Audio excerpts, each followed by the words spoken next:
To Thinking Green. I'm Rana, and I'm joined today by Jennifer Muggeo, who's the health director of Ledgely Health District, and Frida Berrigan, who is the New London convener of the Southeastern Connecticut Community Land Trust. So welcome both of you. And in some ways, it might seem like a very odd pairing, but as we go on, I hope it will make sense that it's not an odd pairing at all in New London in the times we're in. So welcome, Frida and Jen. Thank you. And I guess we can start out by each of you talking about your own organizations and the kinds of things it does, because both of them have pretty wide missions. So I don't know which one of you wants to start. Thanks. So Ledgely Health District is the local health department for the City of New London, in addition to being the local health department for a number of other towns and cities in the region. So all of the municipalities that belong to Ledgely Health District have decided that it makes sense to address local health from a regional perspective. We certainly agree with that. And we're able to provide a range of services, both what's required by us or those towns to meet according to the statutes for local health, and then also what are the needs in each of the communities according to the data related to health outcomes. So how long have you been with Ledgely Health District? Oh my gosh, I have seems been like forever. Yeah, more than 19 years with the health district, and I've been the director of health for just about a year now. Do you want to talk, before we hand it over to Frida, a little bit about the Health Improvement Collaborative? I would love to talk about the Health Improvement Collaborative. So one of the things that we do in public health is to convene partners to work together to improve the conditions in community that allow people the option and opportunities to achieve their individual health and well-being goals. We have a big focus at Ledgely Health District and with our partners on the Health Improvement Collaborative of Southeastern Connecticut of acknowledging that most of the health impacts in community are not driven by things like choices people make or even about genetics, but it's really about those upstream factors that really, really have such a strong influence on our health outcomes. So whether or not people have stable employment with a living wage, which yes, connects to health because so often in our country, health insurance access is tied to employment, but also just the ability to pay your bills and feed your family without living with the burden of chronic stress and uncertainty about how you're going to do those things. Safe and healthy housing, access to education, access to safe and reliable transportation. And so this requires us to take a very broad look and consider the prospect or the framing of health being embedded in all policies, even if it seems to most people to be disconnected. And so we work with partners representing each of those different sectors to see what are the data showing us about health outcomes in our community, what are community members sharing with us about the barriers that they face in achieving their goals, and how can we work together to bring resources to our community, to connect those resources and blend those resources. And we're going to talk a lot about one way that has really been materialized and is being operationalized in New London. And is it, one last question, Am I correct in thinking that the century-long extension of life expectancy in this country is not continuing as it has in the past? So, yeah, we've saw such great improvements in life expectancy, over the decades with things like seatbelt laws and things like that. We have had a real hit over the last few years in terms of life expectancy, both because of the overdose crisis and because of COVID. And I think we have to, consider the particular inputs and circumstances of each of those drivers, but we also have to look at the broader systemic issues that exacerbated each of those public health crises that are connected. And again, it gets back to people having access to employment opportunities, having the ability to stay home when they're sick and paid sick leave, safe and healthy and not crowded housing when it comes to COVID and reducing the spread of infection in a house, access to health care, and all of those things again show up in the overdose crisis. So if we want to continue to make strides in health outcomes and to stop and reverse this kind of alarming trend of reduction in life expectancy, we really need to look at all of those systems and the barriers that exist for people. Oh, Frida, love the T-shirt. So can you tell us a little bit about the Southeast Connecticut Community Land Trust, maybe with an emphasis on New London, but not necessarily? Sure, yes, and it's great to be here and really lovely to sit with Jen Muggeo. So the Southeastern Connecticut Community Land Trust, a title that just rolls off the tongue, as your viewers and listeners can tell, SECTCLT. Wow, that's good. There's some practice doing that. It came into being very much out of the New London context. In 2018, we stood up as a formal organization, nonprofit organization. But for many years before that, groups of us had been meeting and studying the housing context here, specifically in New London, and trying to think about how this very old and well-regarded model of the community land trust, how it would apply in our local context, what it would offer. And generally speaking, community land trusts, and there's 300 or so around the United States, is a model for housing, community space, green and open space that relies on collective ownership over the long term for permanently affordable spaces, permanently affordable homes and apartments, permanently affordable gathering spaces, meeting spaces, office spaces, retail spaces. In many larger, more established community land trusts own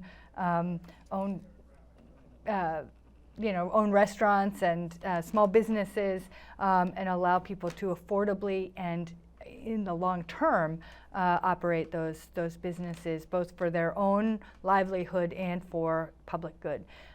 So we were studying housing just as the Crystal Ave apartments were being emptied out, and those families were being displaced and were not being easily absorbed or actively welcomed, into the rest of our housing here in New London. And a couple things really stood out to us as we looked at housing particularly. One was that just 33, 34, maybe 35 now % of us here in New London are homeowners. And that's a striking statistic, and the inverse of what a healthy mix of renters and homeowners looks like. Even a city like Norwich, which maybe has some of the same problems and economic disparities as New London, is a larger community, has about 65% homeowners, 35% renters, right? So an inverse there. So that was one thing that we found. Another was that the monthly burden for homeowners was far less than what renters were paying, even before the pandemic and kind of this new layer of housing crisis and inflation within the housing space, so that people could technically be homeowners for less than what they were paying as renters, but that the thresholds were very, very high, and that so many people in New London don't have access to generational wealth or support, or even just the encouragement that says that you could do this, and kind of turning, not to go on and on, but turning the process of becoming a homeowner, turning it from being this individual experience, turning it into a collective experience that we all benefit when even one more family becomes a homeowner in a place like New London with this high contrast between renters and owners. Another thing that we were seeing and responding to was that nonprofit organizations within New London were moving all the time, right? That I was working at Fresh New London at the time, and over the course of the history of the organization, they had a dozen different office spaces and kind of carved out corners of spaces and all sorts of different churches, and even at the Garfield Mills, they had office space there for a time, and that organizations lose relationships, they lose institutional memory, they lose effectiveness every time they have to move. That's very disruptive, much in the way that it's disruptive for a family to move. It's disruptive for an organization to move, and that was not Fresh's own experience. That was replicated throughout the nonprofit space in New London, and that there weren't good places to meet, and there weren't good places to gather in large groups. There's church here, or the library, of course, is great, but it's only open until 7. There were limitations to all of these spaces, and we nonprofit organizations were really feeling that. So those are some of the contexts that brought this group of people together and said, well, the community land trust model of collective ownership, collective responsibility, collective decision making around all of this would really help us here in New London. So we formed as an organization in 2018, but the decision was made, because New London is so small, to not just have it be our 6 square miles and our 27,000 people, but to organize regionally.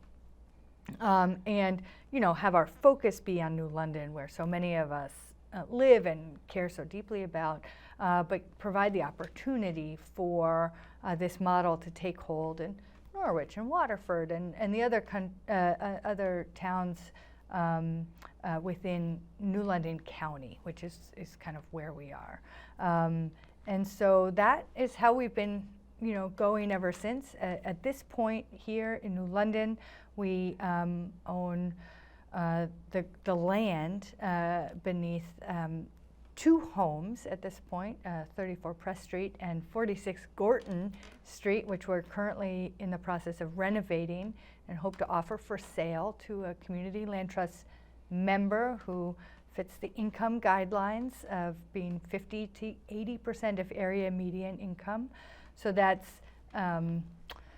we can get into more of all of that later, but so we're going to offer that home for sale in the fall. So we own those 2 properties, and then we own, in partnership with Fresh New London, we own a community garden plot on Ledyard Street that is farmed by about 16 to 20 families, and also has a beautiful help yourself beds right there along Ledyard Street. And then we also, in partnership with the Homeless Hospitality Center and the Housing Resource Center own the first right of refusal of their properties on Friendship Street, which they just moved furniture into recently, 3 new providing buildings. providing stable, healthy housing to people who had been housing insecure before. We also have that same arrangement with their hotly contested property at 727 Bank Street.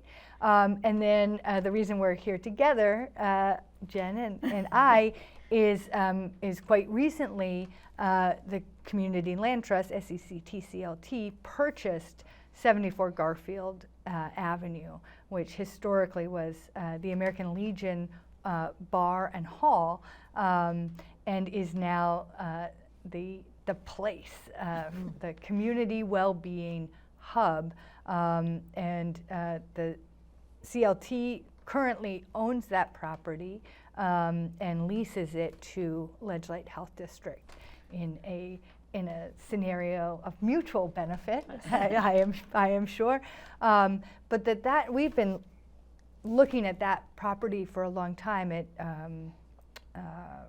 right at the pandemic, it was no longer able to be insured and was on and off the market. And as somebody who lives right, close to that and knows the importance of that building to so many families in New London, I really personally didn't want it to stand empty. And so I was so pleased when Myrna Martinez and who's our executive director and board president Joanne Sheehan, were able to kind of put together this arrangement with such a venerable and hardworking and well-regarded partner here in New London in Ledgelight Health District, and it's been fun to see the place become the place, and already sort of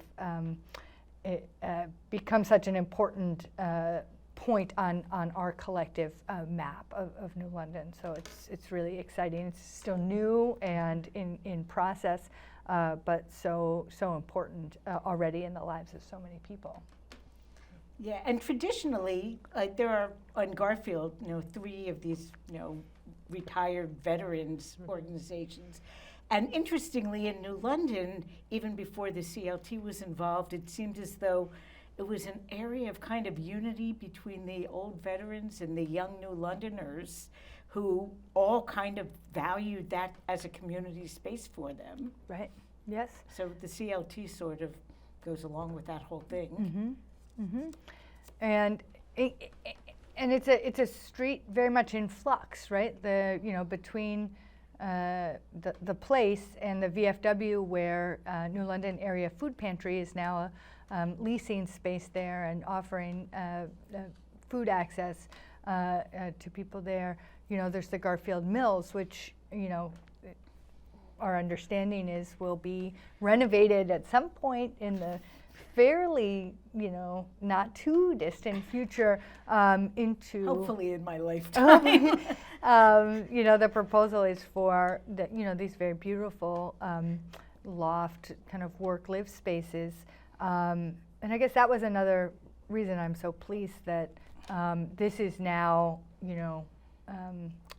Ledgelight Health District and Community Land Trust have carved out this space and carved it out, with a 99-year lease and with, real intentionality to ensure that that while the character of the street will change, that there is still a place for New Londoners, and I think that will help the neighborhood sort of accept and welcome new neighbors when they come, should they ever come, into that space between.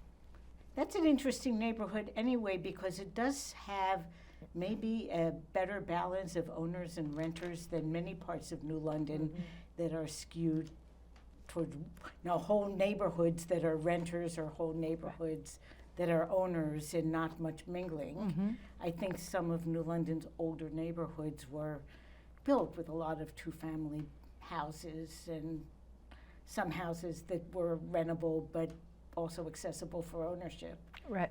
Mm-hmm. So tell us about the place. What is happening there?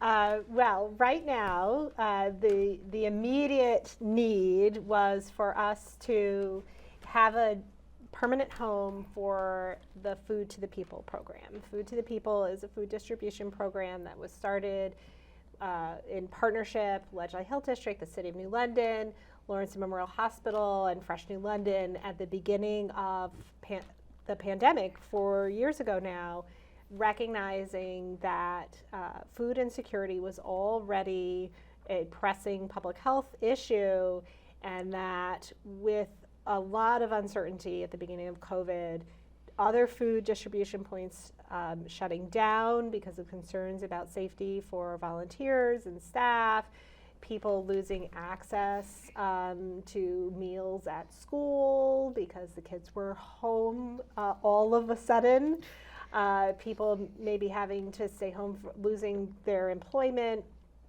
And although there were some extra benefits that were activated through federal funding streams around sending out SNAP cards and things like that, it took a while for those things to stand up, and there wasn't a sense of permanency about them. So we said, well, we've got to step into the gap here and increase food access. And so we developed what has been, for the last 4 years, a weekly food distribution on Wednesdays. We were very grateful for the support of the city, allowing that to happen out of the New London Senior Center for quite some time. And very, very grateful for the support of all of the volunteers who have participated in the planning and the unloading food and sorting food and distributing food and directing traffic. We have unfolded with each step with real intentionality around centering our community members, about centering people's dignity, people's choice. We have, a multilingual team, and it's a family atmosphere, and so the number of people turning to the Food to People program every week has just grown and grown and grown. Causing some traffic backups at the senior center, and then also at the same time the senior center reopened for operations and needed their building back. So we had this real need to find someplace else for Food to the People to go. So the first focus since January, when we took possession of the place, has been to move Food to the People. And that has still been happening only on a Wednesday up until now. We bring in somewhere between 7,000 and 17,000 pounds of food, wow, depending on the availability. It gets unloaded, it gets sorted. 600 families come through, make their selections from what's available, and then we pack it all up and go home for the day. We're very, very excited that by the second week of July, we'll be transitioning to what we are calling the bodega. So Frida mentioned the building is the old American Legion. Hall was on one side and the bar was on the other side. The old bar is being transformed into a mini grocery store. And so there will actually be 4 times on 3 days throughout the week where people can come through, have more of a shopping experience. We'll have some morning hours, some evening hours, much more access. Everybody won't be coming all at once. So hopefully, honoring our community members' time and reducing the length of time they have to wait in line.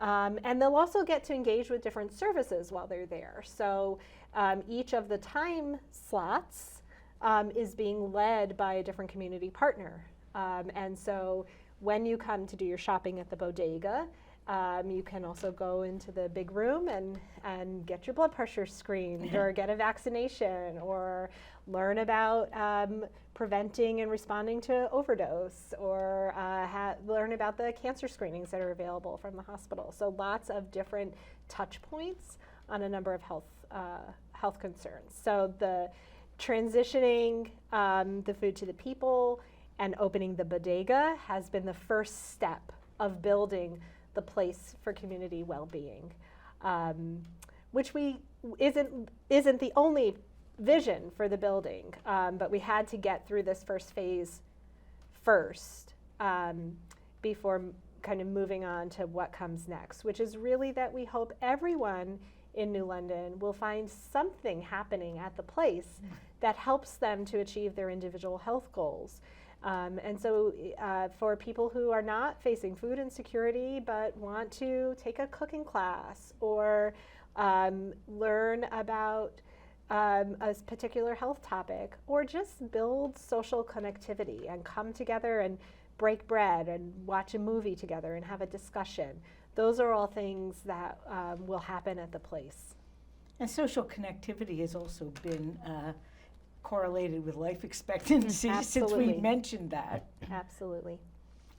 We've been just maybe a little example of social connectivity.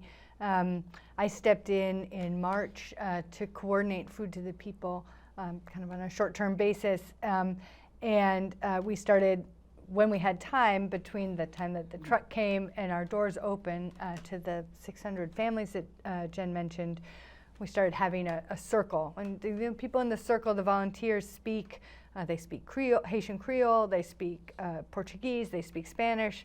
They speak Chinese. They speak English, and so we have this circle, and 45, 55 people, depending on the day. We go around and remind people of the rules and, a little bit of housekeeping kind of stuff, but really it's a time to just share favorite fruit, favorite season, that kind of thing.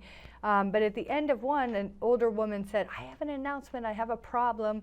And I was a little like, oh, here we go, because there's always like little bits of drama when people come together, but I was a little worried. But she's like, "I have this friend and I need a set of crutches, or I need a wheelchair," and people came over to her, and literally before she left at noon from volunteering from 8:30 to noon or that day, she was, not only did she have a wheelchair, but she had somebody who was going to come and visit her friend who was confined to the wheelchair, and she had kind of 3 or 4 other real offers of support. And the next week came in with this letter that she read in our circle. "Dear this person and this person and this person and this person who helped me," and expressed just this like heartfelt thanks. And I was just like, this is the beloved community. This is New London strong. This is,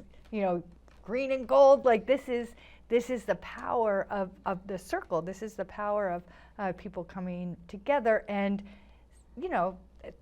those circles need a little facilitation. There needs to be a little scaffolding around it sometimes. But really, it's the power of the place. Like there is a space for this woman to name her need, and resources in the community to answer that. And it was just this tiny little moment that is surely going to be replicated a bazillion times as the place kind of matures and changes and is added to the map of every single New Londoner as it kind of unfolds as a destination.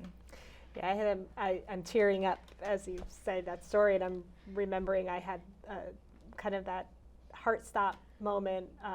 Frida mentioned earlier in our conversation with the development of the CLT, the recognition that there's, we're limited spaces for meetings and gatherings, and that is something we're already seeing happening at the place, and multiple partners hosting, from Fresh to Ledgelight to CLT. We're going to talk about that a little bit. Their meetings at the place. So we have a new violence prevention project, and we have our first meeting of our community safety action team happened on the heels of the ribbon cutting at the place, and the unveiling of our very cool volunteer, thank you to that person, designed logo. And, you know, the room was full of young people, of advocates, of the mayor, Representative Nolan, of the, you know, just this range of people from New London who care about New London, who maybe don't have other times or spaces where they are connecting, and having real conversation and building those real connections, and just, you know, stepping back and watching that unfold. That's the vision for the place. Mm-hmm. You know, as you were talking, I was thinking not to denigrate the recreation center that's being built, because that has other facilities that New Londoners need, but it seems as though the place covers a piece of that turf that the rec center doesn't cover. For sure, and I think I could see, you know, yoga classes happening there. One person who's, you know, key in Food to the People teaches Tai Chi and teaches those classes at the senior center and through the rec department at times, but I could see him, you know, bringing that to the place, and you know, he particularly focuses on the health of elders, and is a gifted teacher. And so, you know, the nice thing about the place is that it really is already a part of a neighborhood. And, you know, while lots of people drive to participate in Food to the People, quite a few people walk. And so we see, you know, I live on Connecticut Avenue, just a couple blocks from the place. You know, we see our neighbors there, and we see them walking, and so that, you know, I think adding on more and more services or opportunities or touch points, programming out of the place, I can see how it will very organically develop to meet the needs of the community. And I think that the Ledgelight Health District, as you know, and Jen, you as, you know, just somebody who's known and who wants to help, help actualize people's vision. Like, I could just see that place being busy from 6 o'clock in the morning until 10 o'clock at night, pretty much every day, you know, with a rotating offering of classes and gatherings and opportunities. So we're really just at the beginning of what will mature into something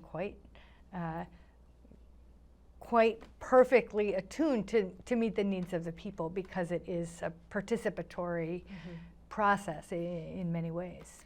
And the future status of the place is that it's going to be the typical community land trust kind of deal, where Ledgelight will own the building and the land trust will own the land. Right. Do you want to talk a little bit about the idea of the land trust, you know, the land being owned collectively? Because so many things that are human needs have become commodities in present day life. Housing has, and healthcare has, and so many other things have. That maybe talk about how community land trusts can help reverse that situation, that everything, even things that are human needs, have become someone's moneymaker. Right. Yeah. I mean, if we start from the premise that housing is a human right, that it's a component of health and personal health, physical health, and community health, then if we start there, we have to take the profit, or the gross profit, out of property, and community ownership is a way to do that. So so the model sort of is this: when you know, Ledgelight Health District or a homeowner is in partnership with the Community Land Trust, they can sell, right, their property and realize their equity and a percentage of the appreciation of that property. But in order to enable the organization to pass on the community investment, pass on the sweat equity that's been embedded in that property, and continue the mission of the organization, the ground lease is the mechanism that will not allow the individual to sell at whatever the market will bear, and will cap that new price at something that makes it affordable to the next would-be homeowner or organization. So I don't know the details of the. It's above my pay grade. The details of the lease and purchase and sale agreement between Ledgelight Health District and the Southeastern Connecticut Community Land Trust, but it hews to what we would do with a homeowner, where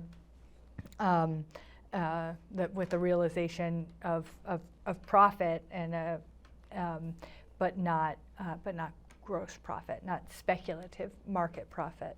And so this legal document, the ground lease, is also a reflection of our value that within that framework of housing as a human right, we should all just be paying a third of our income to housing, right? A third of our income gives us, of course, then we have a third for food and medical care, and then a third to save and live with, and that allows a family to be resilient in the face of calamity, whether it's a global pandemic or a health crisis, or then you have savings. And nobody in the United States, no matter how wealthy they are, it seems, except the super wealthy, have any sort of savings, right? And so with savings, you're not dependent on very expensive credit, and you don't have to scramble, hit your friends and family up for all of this. So that principle of, you pay a third of what you make for your housing allows us to offer a kind of stability to our homeowners, and then gives people, ideally, the gift of time. And that's something that we've talked a lot about in community meetings, that if your housing is stable and you're only paying a third of what you make, you have the opportunity to go to a city council meeting. You have the opportunity to serve on one of the many worthy boards throughout our community. You have the chance to get involved in the life of our community in a way that, if you're working 70 hours a week and scrambling to make everything work at the end of the month, you're not giving of your gifts to the wider community. We all miss out when people are so just so caught in the grind, and so much of our late capitalism just kind of catches people in that grind and chews them up, and we see evidence of that in some of the frayed edges of our small New London. We see evidence of that, and that it shouldn't be like just rich people or retired people who are able to kind of give their gifts to New London. Everybody should be able to do that. And so that's some of the vision, and it's hard to get there house by house by house, one project at a time, which is what we're really doing right now. But that vision really certainly motivates me personally around this model of homeownership. And I think the other thing that it does is that it, to some extent, levels the playing field, right? And that and it kind of tries to compensate for the fact that this huge disparity between white generational wealth and that not being something that black families have, right? And for 400, 500 years of American history, it's hard to kind of rectify that with a ground lease, but it's a step in that direction that says, that white people have, I don't know the statistics, Jen, maybe you know them offhand, but have access to tens of thousands of dollars worth of generational wealth, and black families have pennies on the dollar, that there's just not that multi-generational accumulation of wealth, which is just stability, right? And so the community land trust model tries to correct for that, and has been very successful throughout the country in doing that. And if I could just say one more thing at this point, the origins of community land trusts in the United States really come from black civil rights activists and farmers in the South, in Georgia, connecting with activists and and people in India, where this kind of communal ownership of land grew out of the anti-colonial project and the Indian project to get the British to go away and go home and leave us alone. And so that connection between Indian anti-colonialists and black civil rights activists was very, very profound, and they brought all of these amazing ideas and models back from this tour of India in the 1950s, and then black sharecroppers who were registering to vote and trying to exercise their right were losing their land, right, because they didn't own it, and they were. They lost their jobs, they lost their livelihood, and they lost their homes because they were, basically feudal subjects. And so together they bought 5,000 acres with, a lot of support from lots of people who invested in their project, and formed this new communities in Albany, Georgia. And farmed collectively and tried to make a go of it together, because they couldn't do it alone, and they couldn't do it in this atomized sharecropper kind of context. And then the thought was, if we own our land together, they can't take it away because one person is, has been kind of revealed as a civil rights activist or an agitator, or so we're stronger together than we are apart. And but because of institutional racism, and because so much of that is so embedded, not just in the local, like Deep South context, but they couldn't get loans from the USDA, they couldn't get crop insurance from the banks, they couldn't get all of the services that the white farmers. Redlining of farms. Redlining of farms. They were on their own, and then they were subjected to phenomenal violence by the local whites, who were deeply threatened, by this combination of the civil rights project and the assertion of black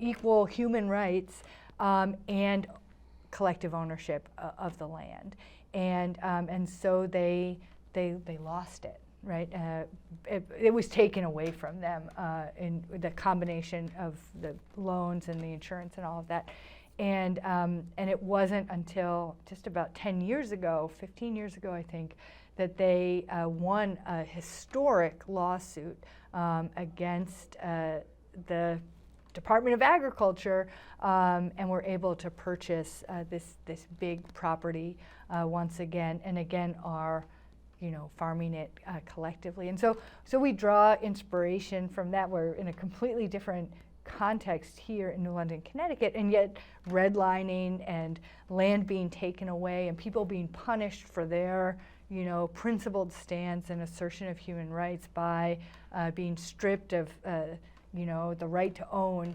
is all part of Connecticut history as well. And so that's just kind of this larger context that we're operating within. Well, I'm glad you talked about it, because the next thing I was going to ask, you spoke about the land trust addressing housing needs and community needs, but there's a farming component to it as well. Yeah, right. So even in New London County. So what does it look like here at this point? Right. Well, on one level, it just looks like that little tiny community garden. I think it's 0.005 acres or something like that. But we recently, and this is, it was so brilliant that we organized regionally, because we were able to take advantage of an opportunity that was presented to us through a conservation land trust in Salem, and the efforts of the Salem Land Trust, which is principally concerned about open space and wild space and preserving the rural nature of Salem. There's an opportunity to buy an old farm that had been, kind of fallow for a while, and the one elder, kind of farmed less and less, and then eventually passed away. And the Salem Land Trust reached out to the Southeastern Connecticut Community Land Trust for partnership on that, and we jumped at the chance, and so that partnership has resulted in about 150 acres of woodlands being preserved as open space, and 16 acres of farm buildings and a home and a water source, and these beautiful, kind of floodplain fields being preserved as farmland. There was a process that the board and Salem Land Trust went through to find a farmer who would be, ready for this. We connected first with Provider Farm, which is a woman-owned, very successful organic farm in this area. She wasn't quite ready to make that move, and now we have worked with a group of young women of color farming collective out of the Bronx that has ties here already in Connecticut too, in New London, and it's called Seba Arbo, and they're moving in, and they're gonna farm, and they're going to restore the outbuildings and live in the home, and begin farming again in this space that hasn't seen a plow or a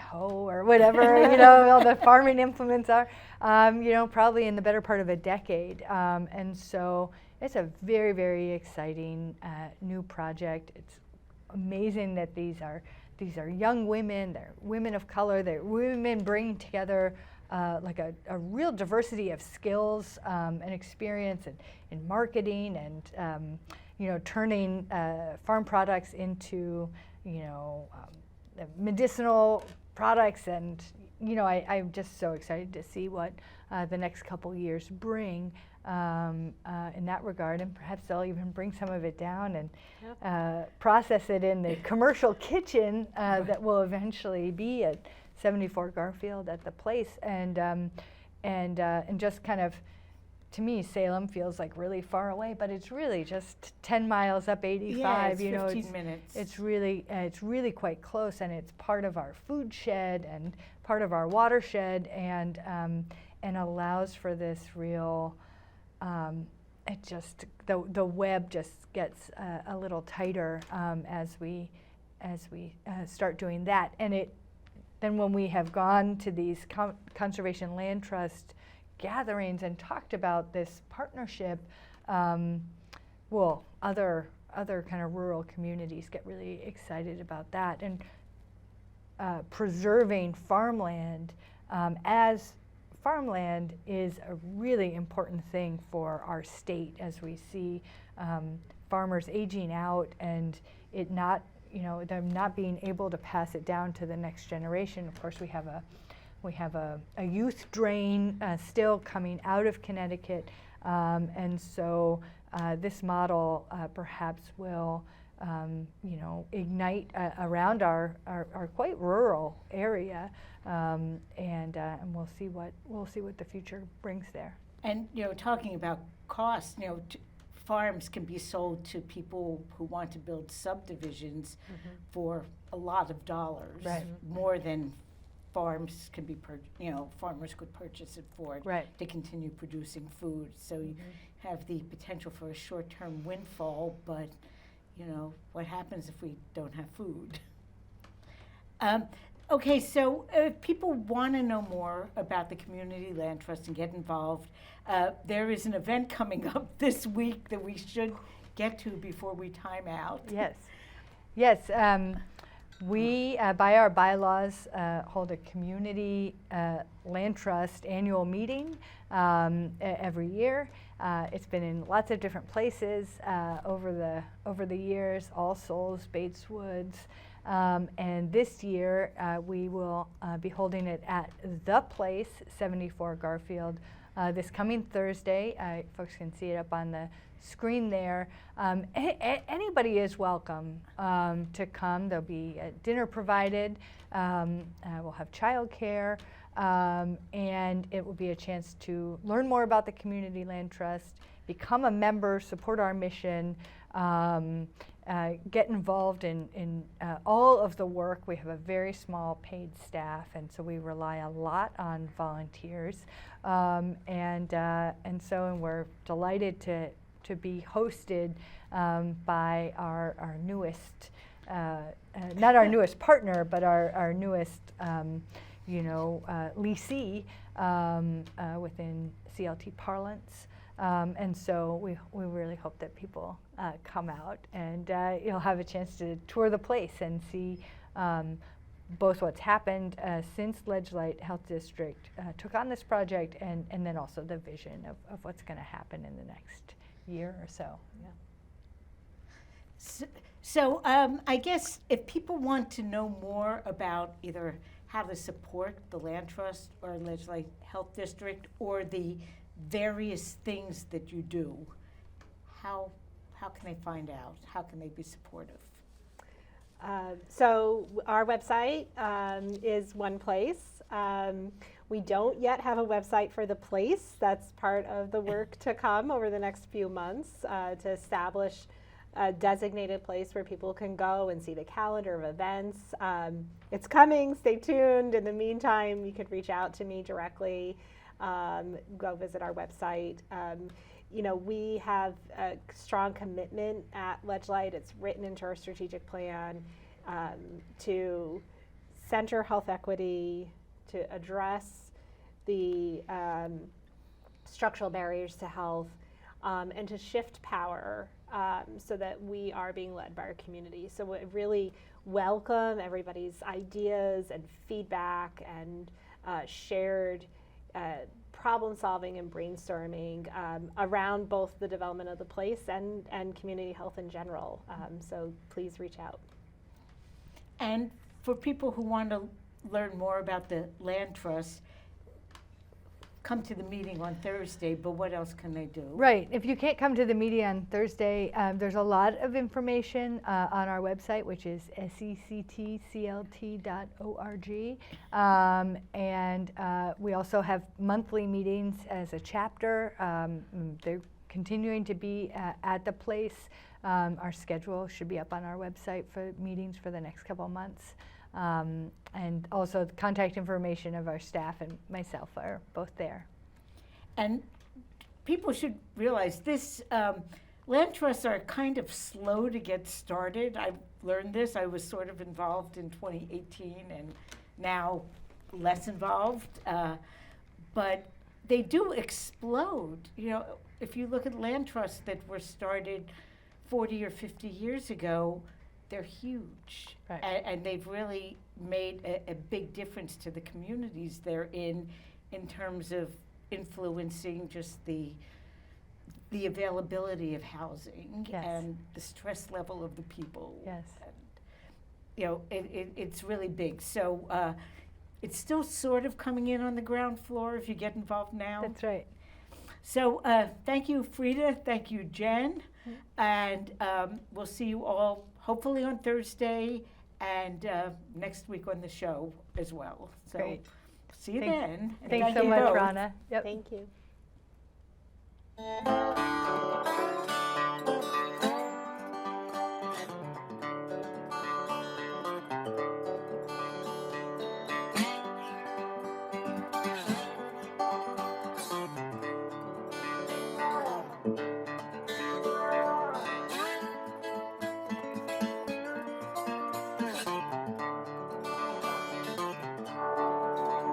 When the rain don't fall, that's when you know you're gonna go dry.